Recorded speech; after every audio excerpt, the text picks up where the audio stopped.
Good evening, everyone. Thanks for joining this session of American Desi Society evening program. It is a pleasure and privilege on my part to introduce to you Dr. Deepak Srivastava, who is very well known to you.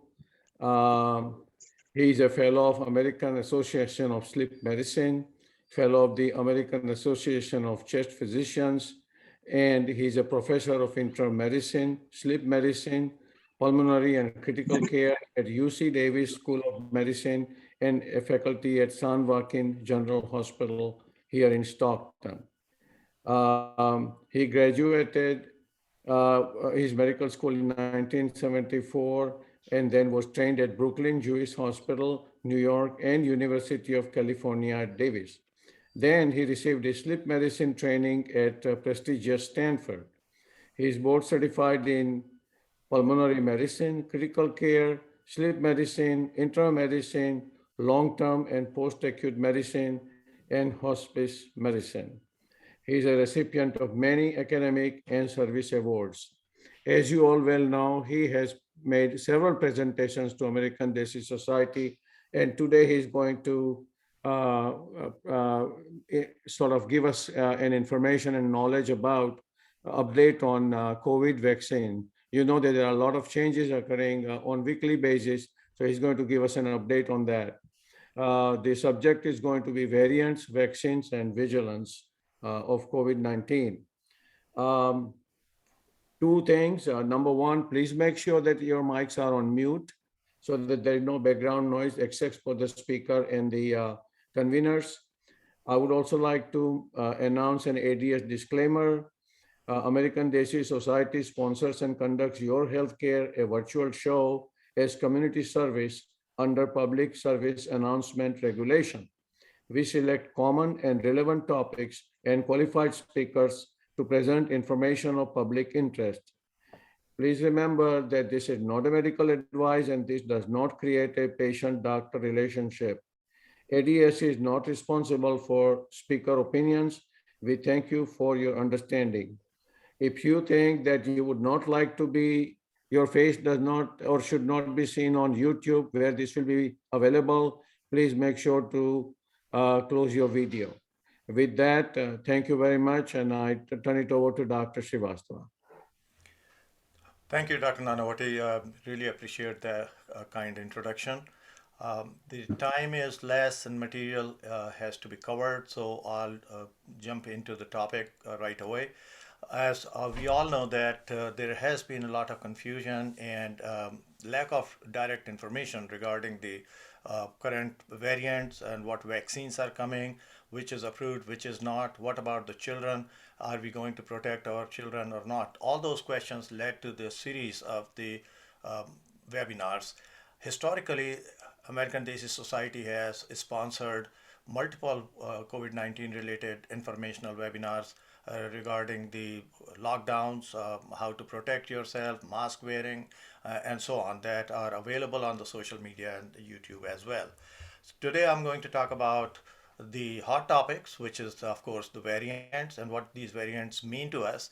I'm going to review the information that is available, but more or less I'm going to interpret that information and simplify it for our understanding that what it really means. We'll talk about the vaccines. There has been a lot of activity in last 2 weeks in the world of the vaccines, and we will talk about that. And then the continued vigilance. How do we protect ourselves, and what is it that we have to protect ourselves from? And these are the topics. So let's jump into it and right along with the word map. We know what pandemic means. We are dealing with multiple pandemics and endemics around the world. And on top of that, now we have this coronavirus. So as you can see, there is alpha, beta, gamma, and delta viruses. These are the different types of viruses. But if you look at the map and you superimpose, that's why it is called pandemic, because we have the entire world covered with these viruses at this point, with 700,000 people dead in United States. So how these variants are made? What is a variant? So if you look at the color-coded statement here, when in January 22 we found the coronavirus in Wuhan, which is considered the wild type. Wild type virus means it is de novo, it has not mutated, it is the original strain of the virus. Then what happens? The virus begins to change and it makes copies of itself. So all these changes occur in the structure of the virus when it begins to multiply and makes its own copies to continue infecting people. So even if there is a small change that is made, and we'll talk about in some cartoons in next few slides that what that change is and how does it occur. So even if there is a small change that is made, that in scientific language is called a mutation has occurred. So then there is a mutation. If there is at least new mutation, then that mutant virus, the new generate of the virus is called the variant of the original virus. So now you understand what this variant means, what mutation means. They are all the same process given different names at different stages. Once the virus mutates and a new variant is made, it may or may not change its ability to uh, generate the infection in the body and cause the disease. So it can be just like original virus, it may or may not cause the disease. And in certain situations, actually, it will become less infective and less disease prone. So I decided to use these cartoons, and I love these cartoons because I understand what's going on. So here is, you all have seen these pictures of coronavirus in different colors, etc. And exactly, this is microscopic. You cannot see it with the naked eye, but you have to put it under microscope in order to look at. So here is the shape of the virus in cartoon, and I have used this Lego technology here to explain. On the virus, as you can see here, these spikes are there, and here is these little spikes in this cartoon. So what happens, and here's the close-up of those spikes, these spikes tend to go, once they come across the human cell, mostly in the mucosa of our nose, in the mucosa of our throat, in the pharynx, in the back of the throat, our windpipe, the trachea, and in the lung. There is a lock and key mechanism. They find where this lock and key will fit. And in human body, there is a receptor, a protein, a small microscopic structure that is called angiotensin converting enzyme receptor number 2. Well, you have heard ACE receptors. Those of you have blood pressure and take medication. One of the medication is a ACE inhibitor. So these receptors are activated in certain patient populations, and in general populations they are there, not quite activated. But this spike binds to the receptor, and now it locks in. As soon as it locks in here, it has already infected the cell, and then you know the rest of the story that we have talked about. That is not the topic today, but I'll tell you the virus now has opened the door, the lock, and has entered the human cell. And then it begins to make copies of itself and multiplies hundreds and thousands times. And once it is multiplied, it destroys the cells, comes out of the cell into the airway, into the lungs. And when we talk, when we cough, when we sneeze, it goes out and infects others. And that's how it continues to complete its cycle. Well, body is not naive. Every time coronavirus, any fungus, any bacteria for that matter, when it affects the human cell, body likes to fight it. And if we are resistant, we had previous infection, or we have been vaccinated, body naturally makes the antibodies, and those antibodies are like cap on the surface of the virus. So antibody goes and locks the virus. Now this virus is capped, and it is not going to be able to make contact, or even if it makes contact with the receptor here, the lock, it is not going to open the door because of this blockage. So in nutshell, this is the 4 cartoons. Actually, if you look at 3 pictures, this is just um, a larger picture of this original one, is the sign that how this virus infects the human cell. So what happens when there is a variant being formed or the mutation is occurring during the process of making these multiple copies, hundreds and thousands of copies, as we talked about. So virus learns very quickly. Bacteria learn very quickly, working against the antibiotic and causing resistance. So all these organisms have ability to learn in order to survive and to affect their host by changing their structure so that they can fool the system. Very smart nature or development of nature. So now you can see that Lego, which in this last slide was just one single square here, now it has changed its form and now it has two spots here. And that is called the mutation on the spike. And we'll talk about mutations a little more. How does this mutation occur though? There is something called these are the protein. Again, everything is microscopic in our genome, inside our each cell of the body, and there are four proteins. One is adenine, other is guanine, cytosine, and thymine, which are we are using one letters. People who are computer literate, they know that in computer we use bits. So 0 and 1, 0 and 1, and all the combination that we use of 0 and 1, and that's how we have the computer language. Well, this is the language of the genetics with these four letters here. So mutation occurs means this there was a pattern going on, and all of a sudden that pattern is changed, and that's what the mutation is. So now with the mutated virus, it returns, and now it has a better fit. The pre-existing antibodies now they cannot block the spike on the virus because they just do not fit on the new structure of the virus, and virus has free ability to lock onto the human cell and continue to do what it does, cause the disease. So I hope you understood that part regarding how these mutants are made.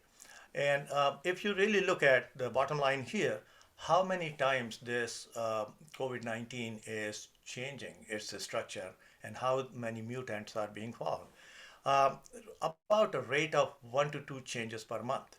So you can imagine that there are about 12 to 24 changes every year.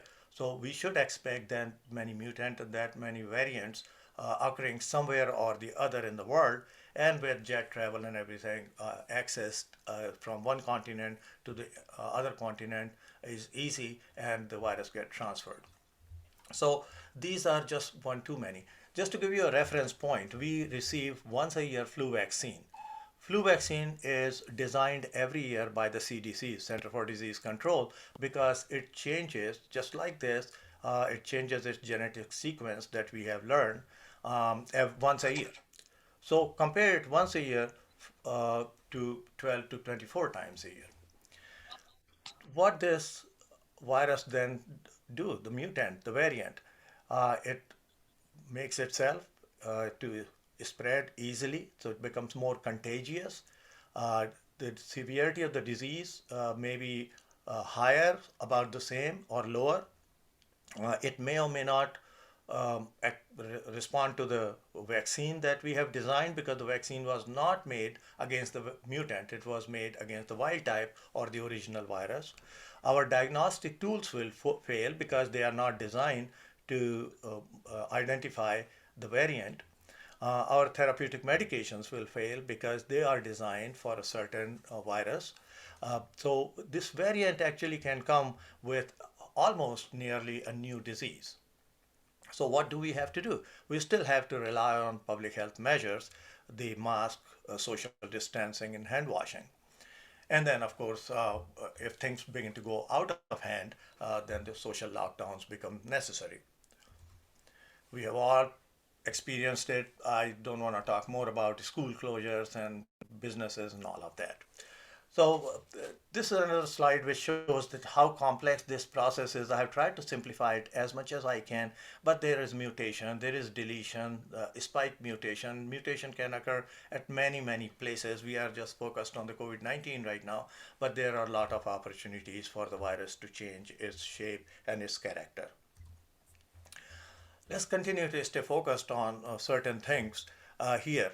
So there is a variant of concern in UK. It's called the UK variant. Then there is a South African variant. There is a Brazilian variant, and California variant, our own. Most of these variants are, in fact, compared to the original virus, are 50% or more transferable than the California variant itself is about 20% more transferable as opposed to the other three. The UK variant likely causes more severe disease than we don't know about these two, South African and Brazilian variants, that how severe disease would it cause. And it may cause more severe disease, but it's less transferable, the California variant, so we are still learning about it. The vaccines, however, are still effective against the UK variant um, and the California variant. In these two, the South African and Brazilian variants, we seem to have less experience. Uh, Having said that, are these variants here present here in the United States? Yes, by all means. So they are all over the world, and the threat is there. The Delta variant that you have heard about, it originated in India. It happens to be the most common variant, about 96-97% variant at this time in the United States, at least 2 months ago, and is continuing. The transmissibility or the contagiousness is more severe and infectious than the common cold. You know that how infectious common cold is. You touch the doorknob, you shake hands with somebody who has a common cold, and you will get it. So this variant is a lot more contagious than the common cold. Now, historically, we know that COVID-19 has affected the people over age of 60, 65, elderly, etc. That has changed. Now, this virus, especially the Delta variant, is affecting every age group, including children. Um, and what it does is it teaches the virus how to evade the antibodies. So whoever has natural antibodies or vaccine antibodies, this virus is able to evade that process and fool the cell and get into the body. If you remember the symptoms, typical symptoms that we learned about, the shortness of breath and cough and oxygen problems, loss of taste, loss of smell, uh, all of those symptoms no longer are good with Delta virus. It comes with a different set of symptoms, implying that it has a new mechanism of entry and affecting the body. It presents with nausea, vomiting, stomach pain, loss of appetite, hearing loss, and joint pain. So very, very different set of symptoms one has to realize. And it has propensity to make blood clots in the small blood vessels. Well, the implication being when your small blood vessels are obstructed by the clot, the blood is not going through our organ systems, and we can have the impairment or dysfunction of the organ systems, which really makes us feel sick and makes it very, very difficult for the doctors to make a diagnosis, figure out which organ system in the body is affected and what to do about it. There was another variant which was discovered in Colombia and quickly found in 39 countries, about 2,000 plus cases. I guess there are a lot more cases now since I made these slides in United States. And it has the similar properties that it tends to teach the virus to escape the human immune system and cause more problems. And it also affects, even if you are vaccinated or recovered from the COVID, so you have natural antibodies, it will still beat that immunity. And it also reduces the efficacy of the vaccine if you are going to receive the vaccine after that infection, or you are vaccinated and you get a new infection. So either way, it actually beats the whole idea and purpose of the vaccine. It is present in all the states except Nebraska. I don't know, last 2 weeks I was not able to check the latest data if there were any cases in Nebraska, but for some reason it is not found in Nebraska, but all other states have it. And unfortunately, again, California has the highest number of the Mu variant. So this mu variant makes up about 0.2% of sequenced COVID-19 cases in California. So we have to look for it. There is another entity now, Delta Plus. This is a sublineage of the Delta variant, and it is a spike protein mutation. It also originated in India, and it is more contagious than the original Delta. So it causes significant disease, and it is also most likely capable of evading the immune system like the other mutants. In Peru, a lambda virus came, which was considered to be very contagious and serious. It is considered more dangerous than the original COVID 19 strain and is found in 29 countries around the world. All three, Pfizer, Moderna, and CoronaVac vaccines, are less effective, but nevertheless, they are still tough enough to neutralize the variant. So, vaccine still has the value. We do not have CoronaVac vaccine here. It is less potent than what vaccines that we have here, Pfizer, Moderna, and Johnson Johnson. Corona vaccine is a Chinese vaccine, and Corona vaccine is number one vaccine, which has been given to about 7-8 billion people around the world. 7-8 billion doses around the world, not 7-8 billion people. 7-8 billion doses around the world. So this is number one vaccine, but it has its own old-fashioned developmental process, just like the old vaccines we had, smallpox, chickenpox vaccine. It uses the same technology, and that's how they were able to bring it out very, very quickly, as opposed to the genetic technology that we have used in the United States.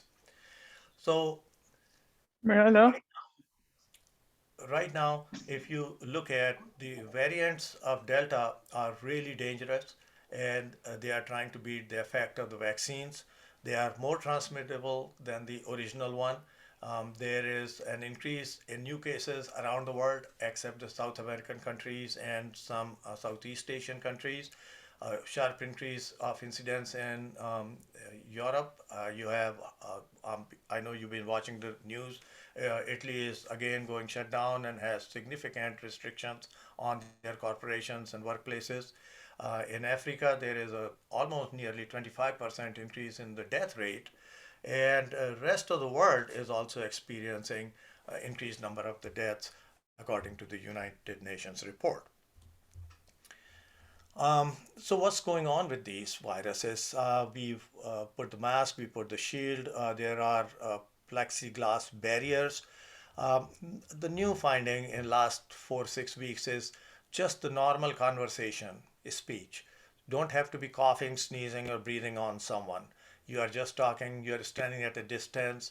And not only that, this respiratory droplet that comes out of our system um, and is suspended in the air for, in fact, many hours. And depending on the draft of the air, how the air is cleaned and replaced, that droplet, which is containing the virus, is suspended in the air, and somebody can walk into that space where there was nobody in last 2-3 hours, can still get infected from the suspended droplet. So one has to be very, very careful, and underscores the value of continuing to wear the mask. Similar to the smoke, so if you have a plexiglass partition, you see these plexiglass partitions everywhere now, across the counters, in the grocery stores, banks, restaurants, everywhere. They really don't do a great job. The smoke, and today I don't have a time, and you can go on the Google Jiffies, and you can see the cartoons there, how they have studied it, that how the smoke rolls over the plexiglass and will affect the person standing across. So all these things that we use are at best, to certain percent they are effective, but they are not 100% effective, and one has to realize that limitation. So here is a cartoon. There is a 2 meter distance between these two people. Here this person is talking, and you can see the viral load in this area. Now from this slide here to this slide, this is terrible situation. This is intensive care unit, and nurses are providing care to a COVID-19 patient. You can see the patient is laying on his belly we prone them, we flip them so that they are on their belly for better ventilation in the hope that they will do well. The person right now is in the bed, prone, but they are suspended in the air and with tremendous amount of complications that occur. So we don't have to go into that gruesome details, but suffice it to say, the time frame in between these two is about 5 to 6 days once somebody gets infected, and we definitely want to avoid this situation. So now we come to the vaccines. You have heard that there is booster shot. Well, what's the difference between third dose and the booster shot?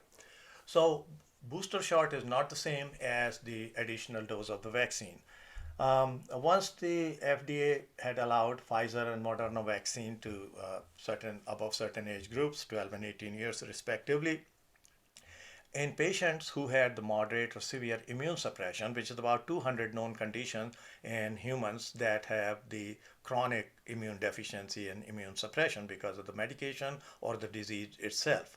And their bodies cannot put up the antibody response because of it.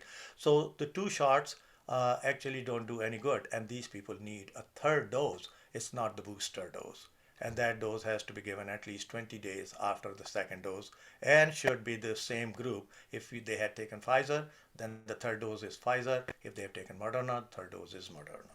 So that's the additional dose for people who do not have ability to put out the immune response. Now, what's the booster dose then? So, booster dose is for people who actually had a reasonable response to the initial vaccination. So, you got the vaccine, you have the response. You're not like people who do not put up antibody response. So, now you have antibodies. But now we are beginning to learn that the level of the antibodies is fading away. The Pfizer vaccine in 5 to 7 months lost its antibodies down to 20%. 5 to 7 months. So most of us are out of that window if you receive the vaccine in December or January. So it becomes extremely important. If you measure the antibody levels really don't tell us anything about the production of the antibodies from these T cells. These are the defense cells of the body for any invading organism, especially the viral infections. So it is not reflected in the antibody levels. We cannot know that what is the capacity of this cell to produce the antibody. So really, if we go by the data, we will never learn about it. So it is the degree of suspicion that the scientists have, and therefore they have come up, and the booster doses are approved by the FDA. Who needs the booster dose? So very uniform, it's very easy to understand and see. People age over 65, people who are living in the nursing homes and other long-term facilities, people who are younger down to 50 years of age, and they have underlying medical conditions. FDA and nobody has defined these underlying medical conditions, but that will include the simple chronic things that we all have. Well, I shouldn't say we all have, but those of us who have it is hypertension, diabetes, hyperlipidemia, a variety of conditions. Every medical condition you name it is included in here. So what we need to do at that point, we need to talk to our doctor that am I a candidate? Should I get this vaccine or don't I? And then if you are a healthcare provider or non-healthcare provider who will need the vaccination because you are working in a very high risk environment and you're down to age 18, you will need the booster shot. And that's a large part of the population that is involved as part of the workforce during the pandemic that will require the booster shot. Okay, so in this cartoon, this was 2 weeks ago. Exactly, Pfizer went ahead, submitted their application a week before, and FDA ruled that booster dose is needed for the people who have received the Pfizer vaccine. And the criteria is here. It is between age 18 and 64, other than these two groups, is healthcare workers, teachers, daycare staff, grocery workers, people in shelters and prisons, and many, many others that are out there and supporting the infrastructure during the pandemic are entitled to their shot. Last week, Moderna booster shot was approved. At least 6 months after the primary two doses of the people. Again, the criteria is almost about the same for the Moderna vaccine, and that is both those boosters are available now. And then, just 4 days ago, uh, last Wednesday, I want to say, FDA approved the Johnson and Johnson booster. 15 million Americans received Johnson and Johnson vaccine, one shot. 2 months after they were vaccinated, they need the booster. Just so it is not something that will wait for um, Pfizer 5 or 7 months window or Moderna little longer window, but just in 2 months we know that they need the booster. Now we don't know what's going to happen after this booster shot after 2 months, whether they will continue to have antibodies or they will need more boosters. So if any of you have had the J&J vaccination, please pay attention to and talk to your doctor, talk to your provider.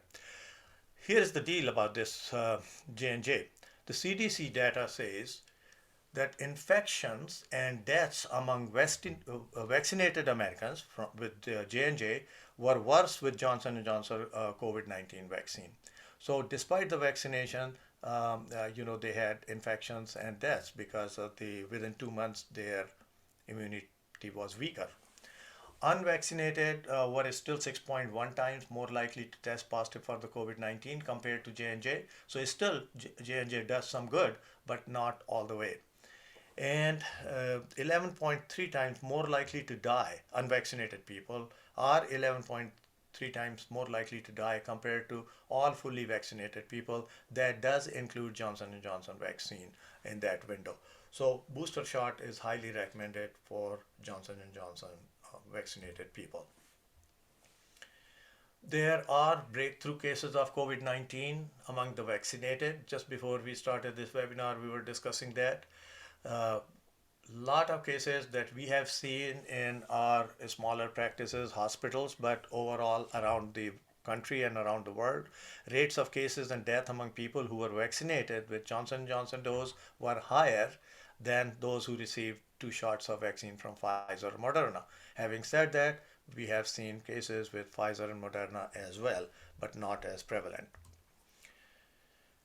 So these three vaccines, do they vary in their need for a booster? Well, answer you already know. You're astute enough from the foregoing discussion that's very clear that yes, there is some difference.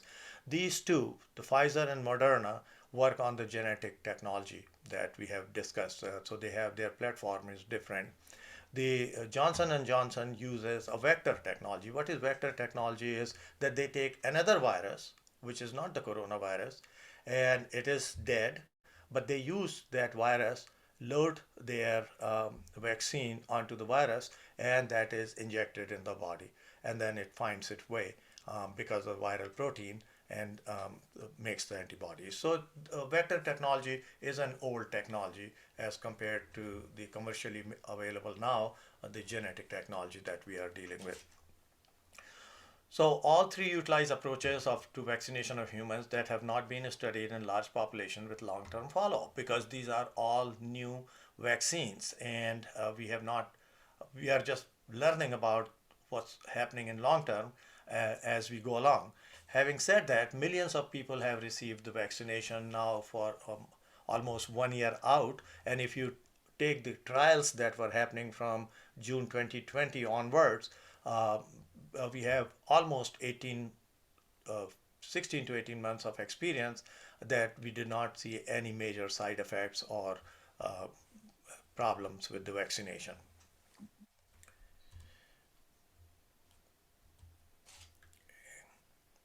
So how about general population? Right now we don't know if the general population really needs the booster, but there is a twist to it. We will see in the next slide. The benefits of receiving boosters versus what are the potential risks of getting these vaccines in our body. So we believe that as we are getting vaccinated, we are practicing social distances, mask wearing, hand washing, the COVID-19 infection is going to be, and as of today, it is on the decline, as we understand. So, if it is declining, then the benefit of the vaccination will also decline because there is less disease out there.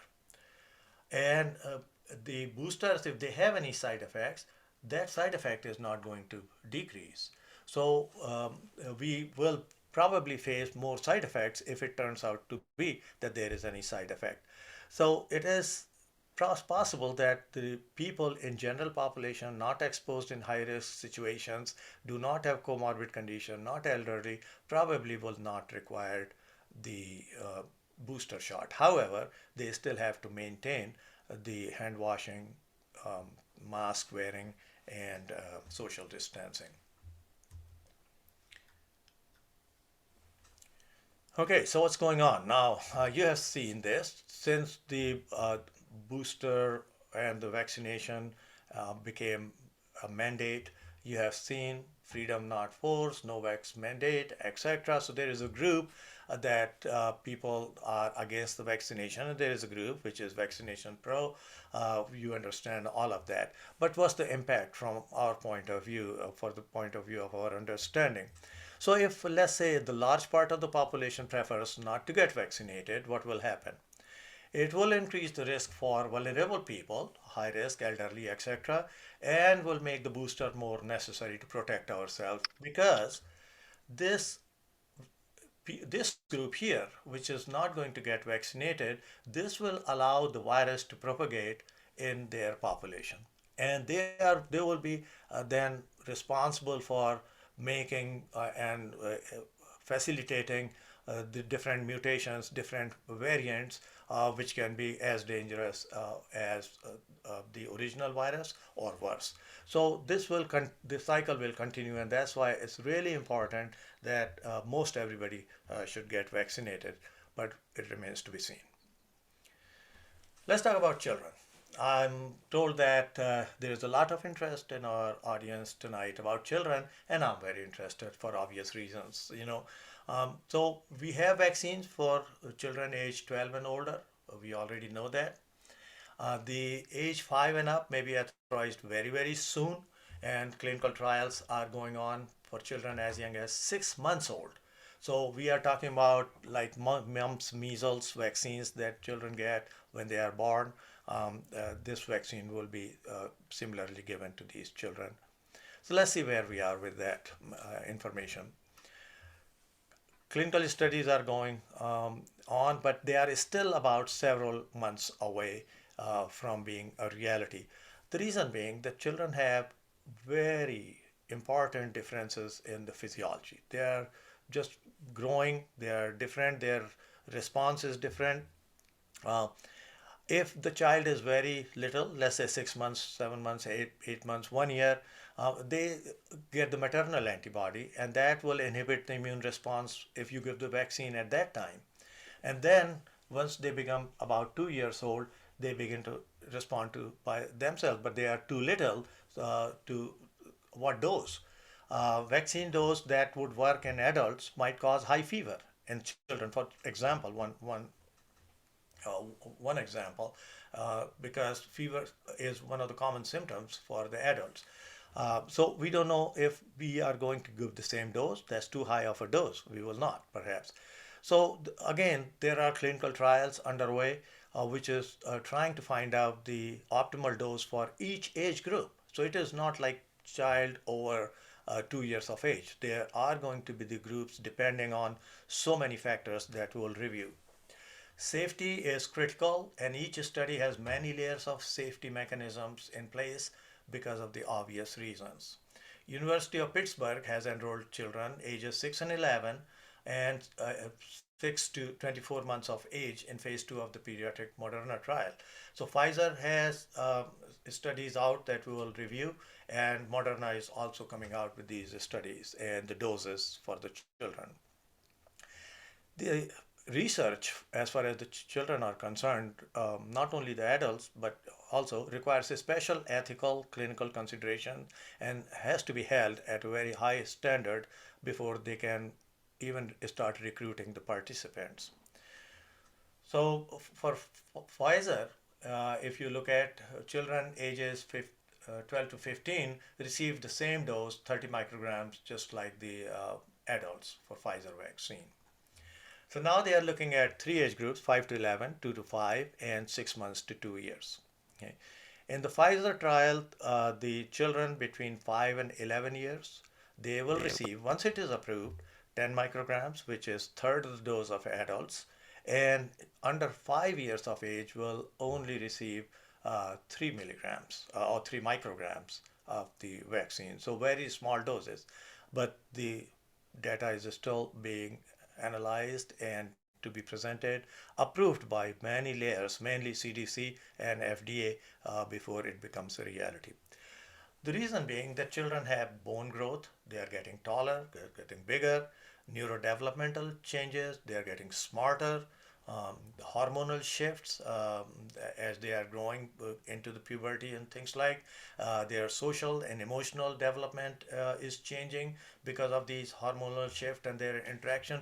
So there are a lot of areas that adults have already gone over and are rather stable in that physiologic process that children are going through. And how the vaccination is going to affect that process needs to be verified before vaccine can be given to a child. What does vaccine do to the child? It's just like adults, and just like any other vaccine that the child has, mumps, measles, DP, DTP, and all those. So these vaccines, the germs can get into the body and multiply inside the body of the child. The vaccine teaches the immune system to recognize and make antibodies to fight the virus. And the child then has less chance of harboring COVID-19. And even if the infection occurs, just like in adults, the child is not likely to be as sick as they would without the vaccine. So there is clear benefit to vaccinate the child. The technology, let's talk about, because people worry about when they hear that this is genetic something. I have so many questions in my mind and I put the answers here. The technology is at least 2 decades old. In my one of the other webinars, I have reviewed exactly when the initial papers were published and who are the group of scientists that have developed this technology in United States. So it is an old technology. It's just in this form has been applied with coincident with this pandemic. The mRNA vaccines, which are the Pfizer and Moderna vaccine, they do not contain any live or dead parts of the virus, which is called the live attenuated virus, or that part is attenuated virus. So these are like, if you remember the smallpox vaccine and chickenpox vaccine, those kind of vaccine used to be that way. And also this RNA, which is a part of the genome, it is a copy of your DNA, and it has nothing to do with the DNA. Once it is copied, it is out of the nucleus into the cell. Once it completes its job, that means the messenger RNA takes the genetic message, that's all it does, to the cells to produce the proteins, the antibodies. As soon as antibody production starts, the cell in fact destroys it and then exits the body by way of nuclear waste. So clearly, messenger RNA does not do anything and has no relationship going back to the DNA. So clinical trials have shown that the COVID-19 vaccine are remarkably safe and effective for adults and teens. We talked about 16 and 18 months of history. There are tens of thousands of volunteers involved in that, and two bodies, including CDC, Center for Disease Control and Prevention, says that the children vaccines will have the most intensive safety monitoring in the United States history.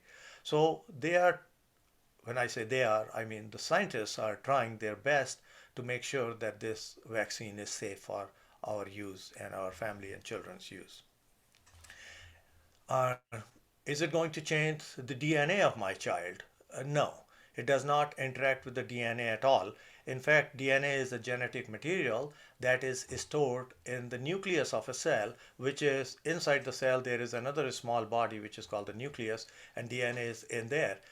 messenger RNA actually comes out with its genetic makeup and has nothing to do with the nucleus.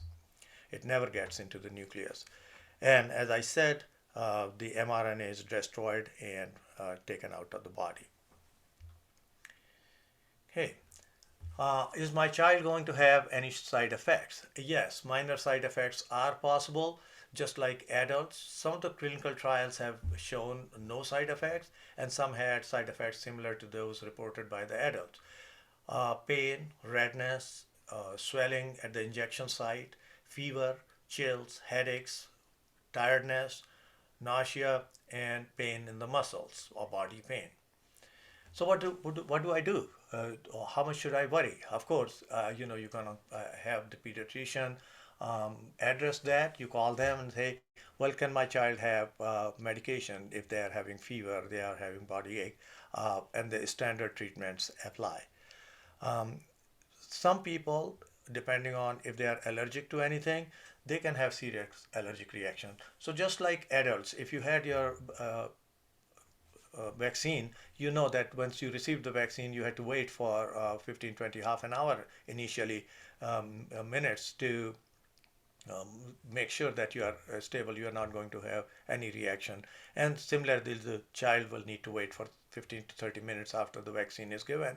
And that is for any acute, immediate reaction. When we say acute means immediate reaction, there are medications which are standard, they are used, and it's like peanut allergy or any other allergy that child gets, and all of a sudden they have this allergic reaction, which is serious, that can be handled, and that's what the monitoring time is. So that process will continue. According to the Center for Disease Control, with all the experience that they have so far and the lower doses for children, they believe that the long term effects are unlikely. So, side effects about these vaccines tend to happen within 6 weeks. So, there are unlikely to be long term side effects. That remains to be seen, but that's where the science is right now. Um, Anything else that can happen? Yes, there is at least a condition which is called myocarditis, which is the inflammation of the heart that has been noted in a very few children, young adults who had received the vaccine over age of 12 years. Uh, but if that's a small chance of having a mild case of myocarditis versus if you get infected with the COVID-19, it is a much greater chance and much intense course of myocarditis that can occur, which happens in the adults as well. The other problem was when J&J trial was stopped, if you remember, because there was issue about the blood clots. Uh, the CDC and FDA both looked at the data very, very carefully and lifted that pause and allowed them to continue the research for the development of the vaccine because they said that the chance of developing a clot with the vaccine is very, very low. We know that the COVID-19 infection itself can cause serious clots. So this risk is continuously being monitored, the concern regarding the clotting.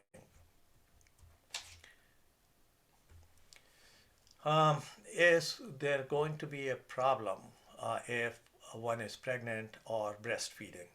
So American College of OBGYN and American Academy of Pediatrics and more than dozen other organizations recommend that the pregnant and breastfeeding women should get the vaccine. Receiving the vaccine during the pregnancy or breastfeeding will be protective, and protective antibodies pass along to protect the baby. So that becomes really important to consider that as opposed to a few months ago when we had concern about pregnancy and what will happen. Regarding the fertility, there has been questions asked regarding the child's future development and their ability to become a parent eventually. There is no evidence that any vaccine, including COVID-19, causes any fertility related side effects. It does not affect the puberty or child's reproductive development. So it is safe for pregnant women and anybody who would get pregnant after receiving the vaccine. And we have already talked about that millions of people who have now received the vaccine, either they were pregnant or they became pregnant after that. Babies are still born during the pandemic. They have been very, very closely monitored by their physicians, and there is a database that is built for all these babies who are born during the pandemic. And so far, there has not been any reports of safety issues. There is a trial going on in the University of Missouri. If anybody would like to participate, they are looking at the breastfeeding mothers and the newborns, and they are looking for immune response in the blood, impact of the antibodies in the breast milk, and antibody levels transferred from the mother's blood into the infant. And they are seeking pregnant women who intend to breastfeed. Postpartum women who have or have not been breastfeeding are eligible for that study, and they take blood samples from infant starting 2 weeks after birth to compare their antibody levels with the mother's antibody levels. And the study will last for about 12 months. If anybody is interested, I can forward, or you will have a copy of this presentation. You can contact the university and enroll. I know many people who have enrolled in many studies. Well, let's see what's going to happen. We are towards the end of the pandemic. It is going to end. We are committed to it, but the life is going to change forever. And what do I predict that will happen, and many others along with me? We will be wearing masks. We will be vaccinated, whether it's booster, new vaccines, what have you. We'll be practicing hand washing and mask and all protective equipment, etc. Social distancing in school, workplaces will be commonplace. We'll still be very, very careful in public transportation, in places of interest, travels, and so on. And things like eating out and will all be limited to a certain extent. I don't see it going back to pre-pandemic level anytime soon, and I would like to be proven wrong.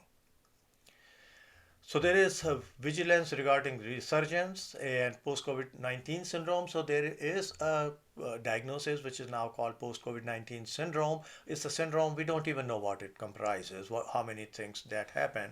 And the COVID-19 vaccine related remote manifestations. So we have to continue to monitor. We have to continue to adhere to the public health measures that I have repeatedly discussed during this presentation. At the workplace is changing. There's a lot of politics right now going on, but eventually everything, I hope, will fall into place regarding the employee safety, the corporate culture. People are sick. Are they going to declare that I have a cold and are allowed sick leave to stay home, or they are allowed to come in and let's say they have COVID infection and they are not vaccinated? What will happen? All of this puts us at a heightened level of vigilance that we need to monitor at our own workplace for each of us. The organizational responses have to change regarding the employees who are contracting COVID-19, because most people survive. And most people survive and they will go back to their workforce. Right now, the situation is very fluid.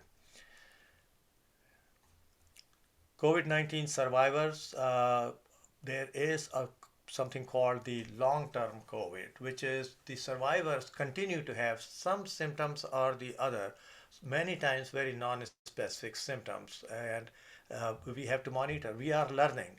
So if you had COVID and you have any symptoms, you need to be persistent, and your doctor has to be vigilant to find out. I lost a friend, my classmate, just 2 weeks ago.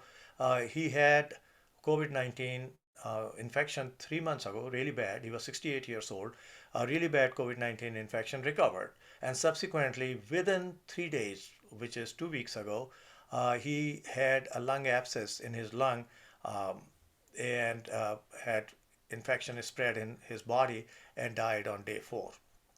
And this is very unique because this disease can leave our organ systems, including lung, heart, liver, kidneys, brain, and unknown vascular system, let's say joints, can be affected.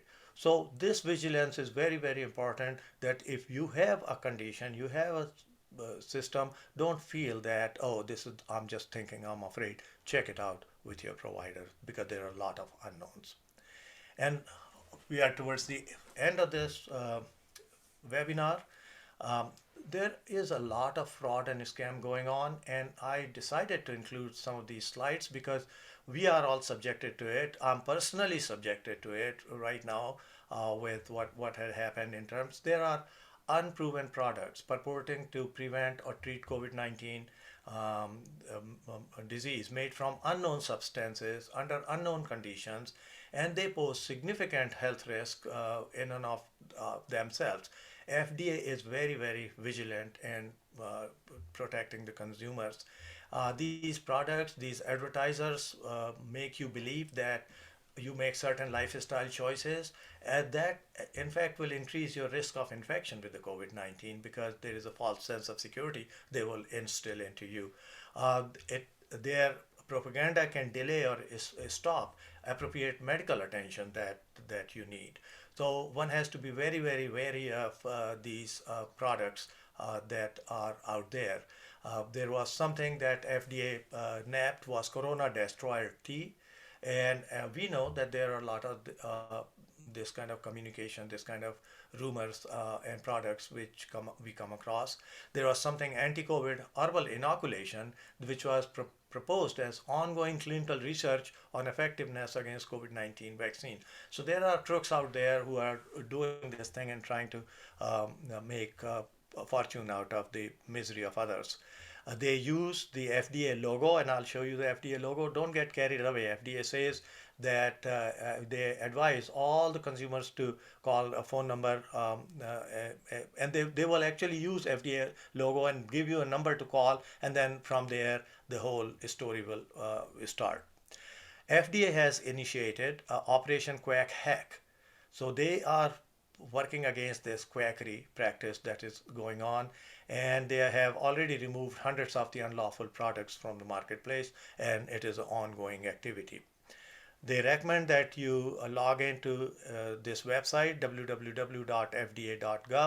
and report if you come across any such situation. This is what the FDA logo looks like. FDA will never reach you in any situation. You don't want to be contacted by the FDA, because when they come, they knock on the door. They don't mail you, they don't call you, they don't email you. There is no other way that FDA will try to reach you. And as a simple citizens, we have no business with the FDA. So my last slide is, how can we make ourselves future proof for the next pandemic? Hard to say, but that's the reality, and we have to face it. The seeds of the next pandemic are already sown in the mutant strains. You have listened peacefully and patiently to this long talk, but now you know that what we are facing. There is going to be more deadly, more transmissible, more resistant organisms, including this virus that we are going to face. The time is not on our side, and we must prepare now. So with that, I would like to thank you, and we'll take any questions that you would like to ask. Thank you so much. Thank you very much, Deepak Bhai, for a very detailed and very informative presentation. As you mentioned early on, the information on this subject changes on weekly basis. So we are very thankful to you for keeping us updated as to what's happening today. I have one question. If somebody is unfortunate enough to develop COVID, is it true that the immunity that they get is the best immunity?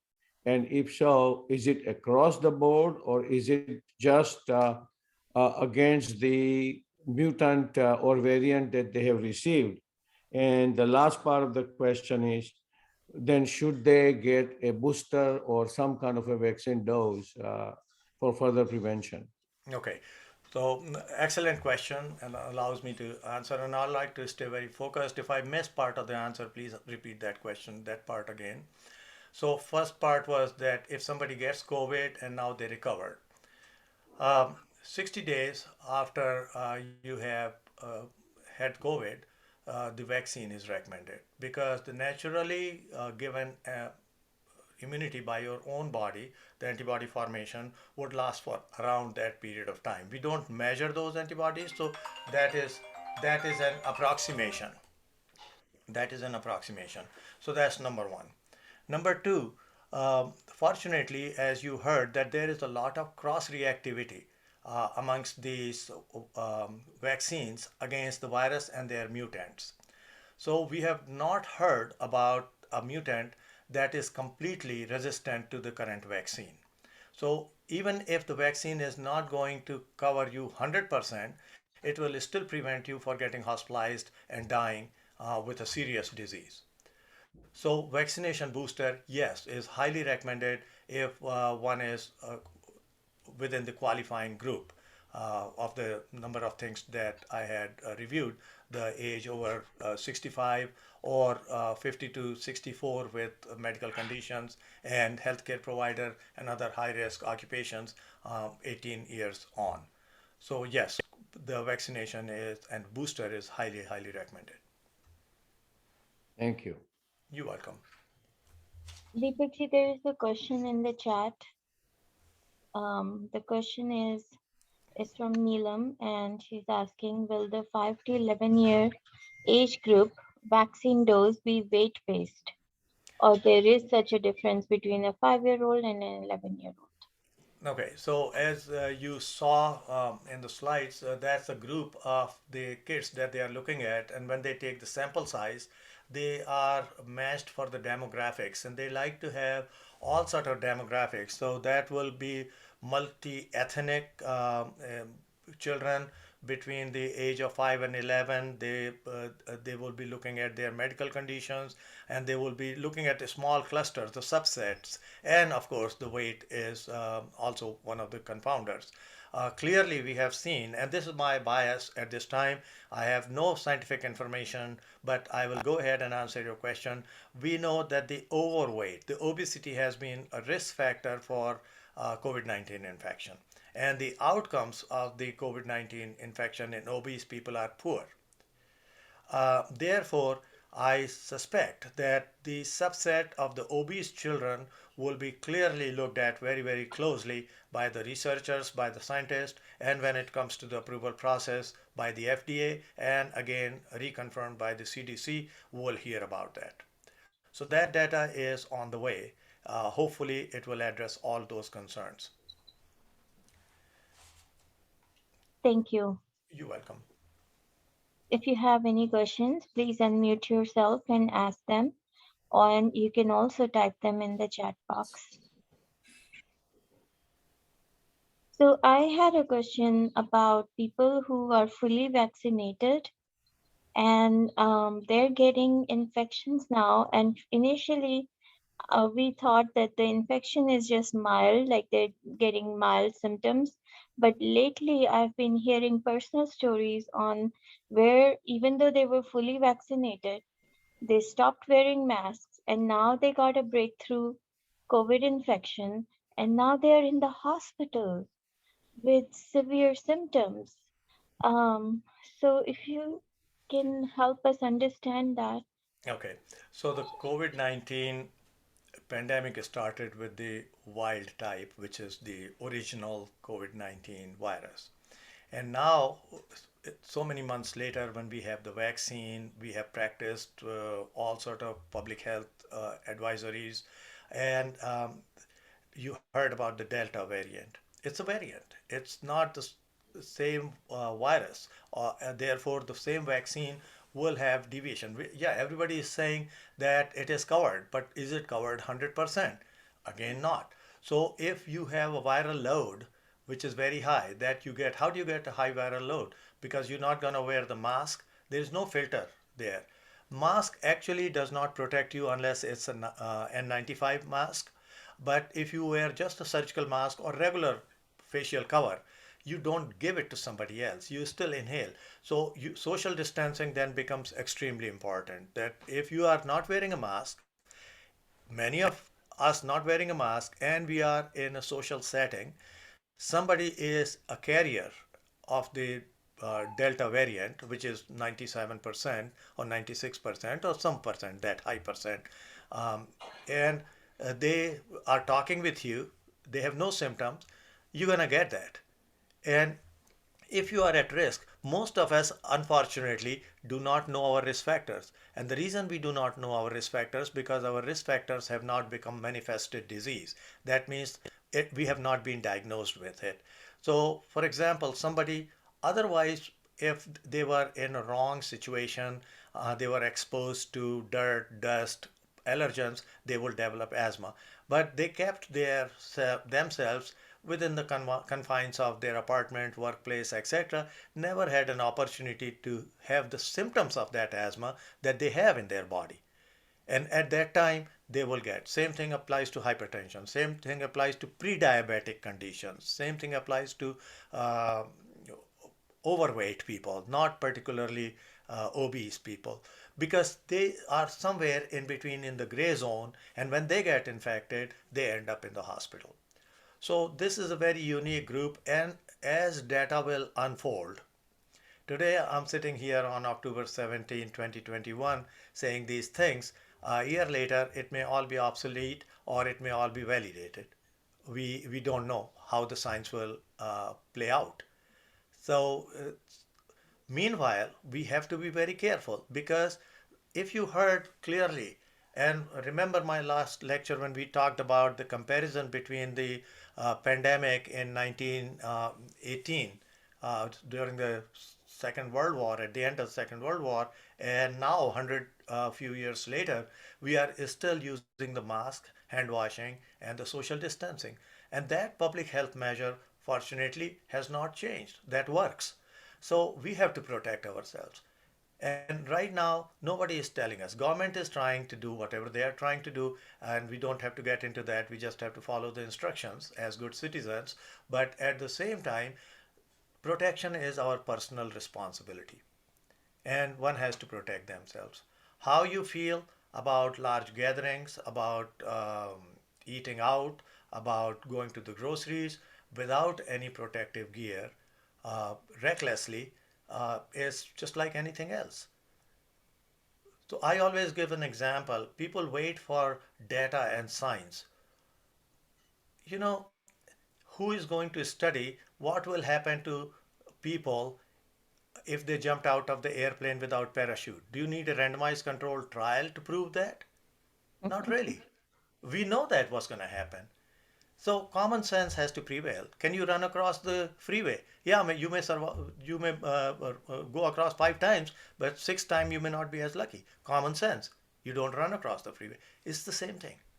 Same philosophy. We have to look at the life as we live, and we have to have personal responsibility to practice this. There is another question from Satish Ji about he got the first two Moderna shots in Fremont, and does he have to go to same facility for the booster shot? I see that Dr. Nanavati has answered it that he can go anywhere for the booster shot, but my question is, just Moderna has approved the booster shot as yet? Yes, Moderna has approved, and J&J was approved 3 days ago. So three vaccines, Pfizer, Moderna, and J&J are all approved for the booster shot. Jalota ji and anybody who is going for the booster shot, please make sure that you take your card, the vaccination card with you. That is a requirement. So and you can go anywhere. They will give you the booster. There is one more question from Neelam, and she asks, do we know if vaccinated people who get sick with COVID still end up with long haul symptoms of COVID? Um, No, I do not know. That information is, I have not come across that information yet. So we will see. But I am seeing a lot of post COVID-19 syndromes, a lot. And they are coming in with interstitial lung disease, which in simple words is a lung begins to have fibrosis, scarring in the lung that is left residual from the original infection in the lungs, the pneumonia because of the COVID 19 infection. I'm seeing a lot of what is called reactive airway disease or lack of a better diagnosis, and I'm sure you'll get probably a new diagnostic code and name of the diagnosis. People are presenting with worsening of asthma, and they never had asthma, and now they have asthma since this infection. So a lot of these new diseases are coming up, and we just have to be very vigilant. Uh, Fungal infections have become more prevalent. You heard about the mucormycosis in the Indian population, aspergillus in United States population. So we are seeing more and more. But it is very unsafe and irresponsible to say that what we are seeing right now is a direct result of COVID-19 long haul syndrome. We should expect that long haul syndrome is a reality, and people, we don't know who are more susceptible. We can only make a clinical guess. So if somebody is taking, I don't want to come up with the ideas that will make somebody anxious, but just for example, somebody had a reaction to their cholesterol medication and they had myalgia, the muscle pains. I wonder if they are at more risk for continued muscle pains after the COVID-19 infection. So that's how I look at. We like to connect the dots, and again, we're trying to explain without any significant scientific observation. I'm not even talking about randomized controlled trial. We have mega data. We call it big data. Millions and billions of data points are already there, and those studies and observations will start coming out. And these studies and observations will continue to come out as far as, in my opinion, at least 20 years from now. We will continue to learn. There is so much information now is added. That is interesting to know. Yeah. Um, we have two more questions. One is from Neelam. She's asking if you had Johnson and Johnson vaccine, do you have to get the same booster vaccine? Yes, that's what they are recommending, that you get the same vaccine, Pfizer with Pfizer vaccine, Moderna vaccine, and Johnson vaccine. Dr. Srivastava, just for clarity, is it not true that if you had Johnson and Johnson, you are better off taking either Pfizer or Moderna because it does not have a good track record? Um, it was mentioned yesterday, but the recommendation has not come out of the CDC yet. And there is one more question where it says, well, it's a statement, but I think is Pfizer or Moderna vaccine better than J&J vaccine? What we know and what my presentation showed, it appears that clearly there were more cases and more deaths with people who had received the J&J vaccine versus the Pfizer and Moderna. Yes. So Can I that ask one last question, please? yes, please. You go to India so frequently and you are expert in your field and you know a lot of scientists and medical centers and doctors around India. Uh, we all have nears and dears in India and we are always worried about what will happen to them. Is there any reliable source in India regarding their experience with COVID? Is there any institution or any place in India whose data you would trust? Okay. Answer is yes.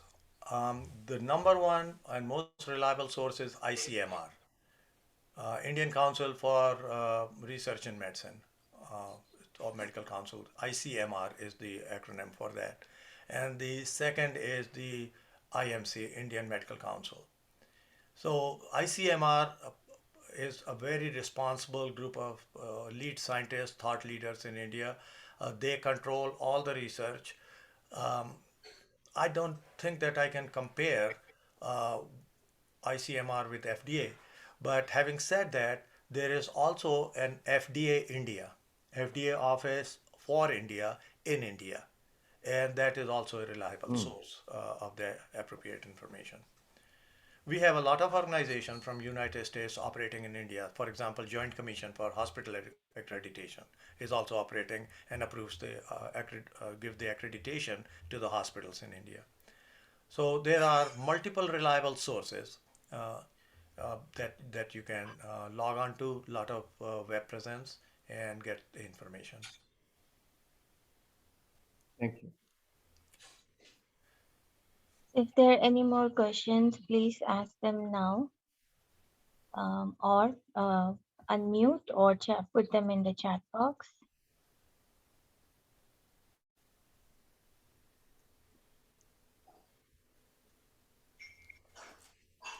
Oh, there is one more question. Is there going to be a vaccine for children under 2 years of age in near time? Yes, as I mentioned, they are studying the children between the ages of 6 months to 2 years, and we will hear about it in next many months. We cannot say how much time because the scrutiny and level of layers of safety that is incorporated is incredible for obvious reasons, and but the reality is that they are trying to get the vaccine just like measles, mumps vaccine on a similar protocol for the infants and newborns. Remember that newborns have the antibodies from the maternal blood for many months before they become unprotected.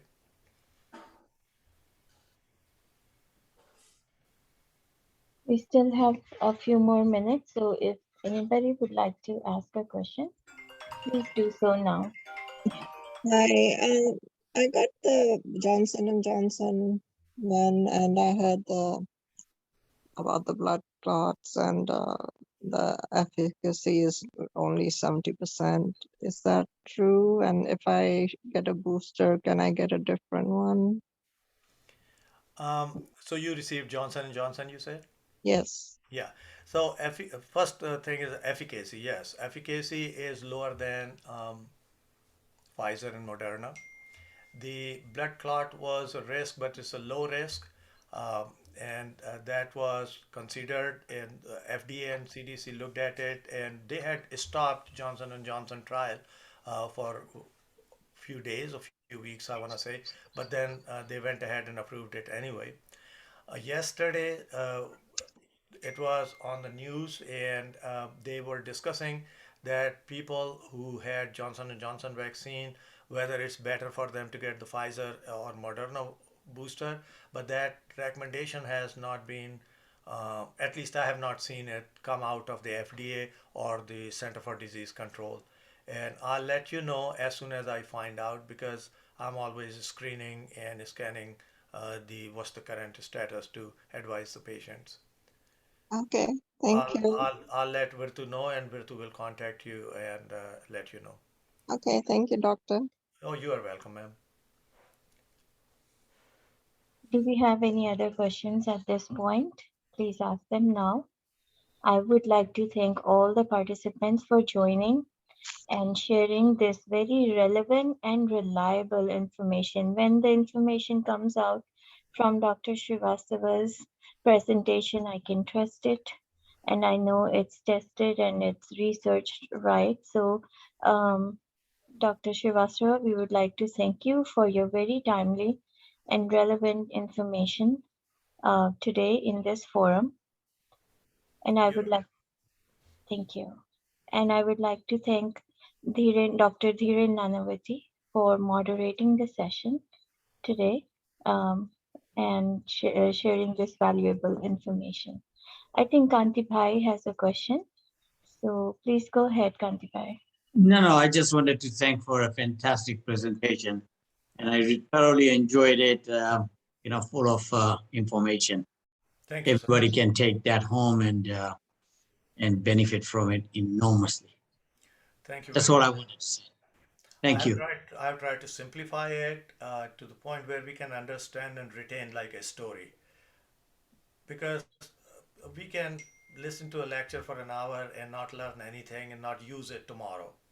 So we should be able to use that information and spread to others so that we can educate people and save them from having anxiety from the rumors and unnecessary misconceptions. So thank you so much for your kind comment. I appreciate it. Oh, you're welcome. Thank you, Kantibai. And I think with that, we are about ready. I will leave it to Dr. Nanavati. Dhiren bhai, please take over. Oh, thank you very much. I think we have taken a lot of time for Dr. Srivastava, who is a very busy physician. So unless anybody else has any comments or questions, this will be the end of the session today. Thank you, Dr. Deepak Bhai. Thank you so much. I really appreciate it. And I will actually sign off because I have a number of people online right now.